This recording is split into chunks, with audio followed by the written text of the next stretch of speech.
Assalamualaikum warahmatullahi wabarakatuh. Perkenalkan nama saya Dinda Citra Dewi, NPM 205418111. Saya akan melakukan presentasi tentang Jurnal Dasar-Dasar Ilmu Tanah. Perbedaan sifat biologi tanah pada beberapa tipe penggunaan lahan di tanah undisol, insektisol, dan vertisol. Tanah adalah lapisan atas bumi yang merupakan campuran dari pelapukan, batuan, dan jasad makhluk hidup yang telah mati dan membusuk. Akibat pengaruh cuaca, jasad makhluk hidup tadi menjadi lapuk, mineral-mineralnya terurai atau terlepas, dan kemudian membentuk tanah yang subur. Ada 12 ordo tanah menurut sistem USDA atau Soil Taxonomy pada tahun 1999, yaitu entisol, inseptisol, alfisol, multisol, oxisol, vertisol, molisol, spodosol, histosol, andosol, aridisol, dan gelisol. Sifat biologi tanah, terutama populasi mikroorganisme, merupakan parameter penting guna menduga produktivitas suatu lahan karena mikroorganisme tanah merupakan pemecah primer. Sehingga perlu untuk mengetahui perbedaan sifat biologi tanah yang didekati dengan pengukuran respirasi tanah, populasi total bakteri, dan populasi total jamur pada beberapa tipe penggunaan lahan di tanah undisol, inseptisol, dan vertisol. Tanah undisol mempunyai unsur hara yang cukup tinggi sehingga tanah jenis ini baik untuk ditanami.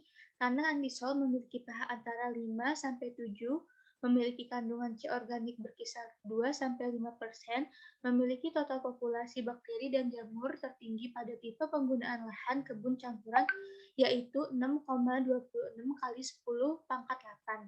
Tanah inseptisol atau inseptum atau permulaan dapat disebut tanah muda karena pembentukannya agak cepat sebagai hasil pelapukan bahan induk. Kandungan bahan organiknya berkisar antara 3-9%, tapi biasanya sekitar 5%. Arifin 2013. Tanah inseptisol memiliki total populasi bakteri dan jamur tertinggi pada tipe penggunaan lahan kebun campuran, yaitu 6,62 kali 10 pangkat 8. Tanah vertisol termasuk tanah yang unik di antara tanah mineral yang berkembang dari batuan kapur. Kandungan zat yang tinggi menyebabkan tanah ini mampu mengembang dan mengkerut. Kandungan bahan organik pada tanah vertisol umumnya antara 1,5-4% dengan pH berkisar 6,0 sampai 8,2 dan N total sebesar 0,24%. Adi Nugraha 2013. Tipe penggunaan lahan kebun campuran memiliki total populasi bakteri dan jamur tertinggi yaitu 6,07 kali 0, pangkat 8. Sifat kimia dan fisika tanah gambut. Tanah gambut terbentuk dari timbunan bahan organik sehingga kandungan karbon pada tanah gambut sangat besar. Fraksi organik tanah gambut di Indonesia lebih dari 95%, kurang dari 5%-nya, sisanya adalah fraksi anorganik. Fraksi organik terdiri atas senyawa-senyawa humat sekitar 10-20%, sebagian besar terdiri atas senyawa-senyawa non-humat yang meliputi senyawa lignit, selulosa, hemiselulosa, dan sebagainya.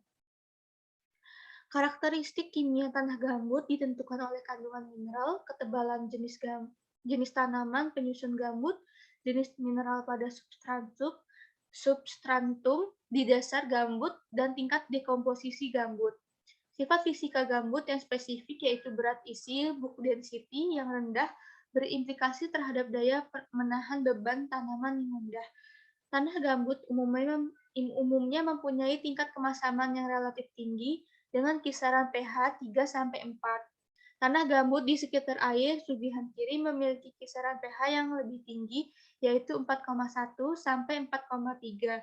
Nilai KTK tanah gambut umumnya sangat tinggi, yaitu 90 sampai 200 cmol plus kilogram min 1.